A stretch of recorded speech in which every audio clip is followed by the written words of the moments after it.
ilmu-ilmu yang aku share dan yang aku dapat dari psikolog dan juga konselor aku tentang gimana caranya kita mempunyai hubungan yang sehat dengan berkomunikasi dengan sehat, atau saat kita mempunyai masalah gimana caranya kita berkata atau menyampaikan apa yang kita rasa dengan cara yang tepat dan tidak menyinggung orang, dan banyak hal-hal ilmu-ilmu yang aku dapatkan yang aku share juga di sini. Jadi ini bukan tentang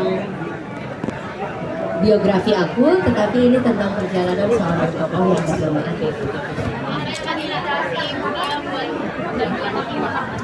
Karena pada saat akhir proses dari rehabilitasi dan juga di akhir tulisan harian aku yang aku buat di panti rehabilitasi, aku melihat kejadian ini tuh sangat besar buat aku.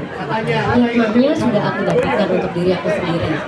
Kenapa tidak kalau misalkan ada kesempatan buat aku bisa bermanfaat juga buat banyak orang. Karena setelah kejadian setahun yang lalu, prioritas aku sudah tidaklah lagi untuk dunia. Prioritas aku adalah untuk menyenangkan Tuhan. Jadi dengan apa yang Tuhan itu memberikan kita masalah itu kan bukan hanya pengen aja, tapi pasti ada maksud di balik itu. Dan mungkin saja di sini saya diberikan kesempatan oleh Allah untuk bisa bermanfaat juga buat orang banyak, karena kita nggak tahu umur kita sampai kapan. Jadi teruslah berbuat baik, dan apa yang terjadi sama kita, apa yang bisa bermanfaat buat orang lain, bagikanlah. Nggak usah peduli tentang orang yang nanti ntar ngomongin yang tidak baik, karena sampai kapanpun omongan tidak baik itu akan selalu ada. Jangan sampai omongan tidak baik itu menghentikan langkah kita untuk berbuat baik. Iya.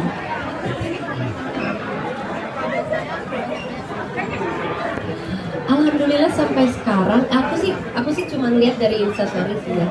Tapi alhamdulillah sampai sekarang pada saat membaca yang pertama dan kedua aja melihat mereka mendapatkan ada beda-beda yang mereka kutip, tapi itu sangat membuat aku senang gitu, karena apa yang ditujukan ternyata tercapai, walaupun nantinya mungkin akan banyak juga komentar-komentar yang tidak diinginkan, tapi jangan melihat itu sebagai celaan.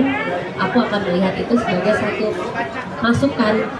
Kalau misalkan bisa membuat aku atau hidup aku menjadi lebih baik karena komentar orang-orang itu, kenapa enggak?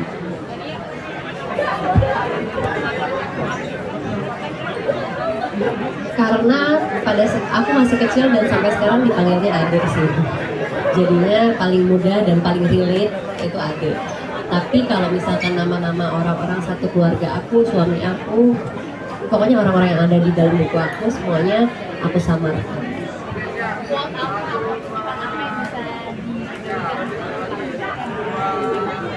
Sebenarnya sih quotes itu sudah kita penggal jadi ada di video-video cerita Adil. Ya salah satunya adalah ini bukan akhir dari segalanya.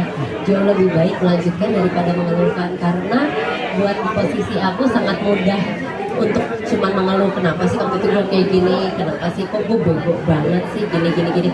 Tapi ternyata itu tuh aku melewati itu fase itu, tapi ternyata kalau terus-terusan kayak gitu terus mau kemana? Mau ngapain? Hanya mengkasihani diri kita sendiri tuh buat apa? Lebih baik saat kita mendapatkan sebuah masalah, kita cari tahu apa yang salah, apa yang bisa diperbaiki, dan kita terus berjalan, karena nggak perlu lama-lama di dalam gelap.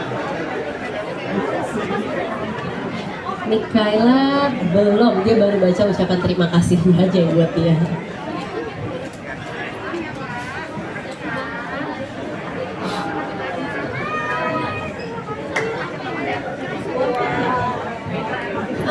Sebenarnya nggak langsung bangkit sih, karena ada di bulan-bulan awal memang menyalahkan diri sendiri, ngata-ngatain diri sendiri, terus mulai dari marah, mulai mengkasihani diri sendiri.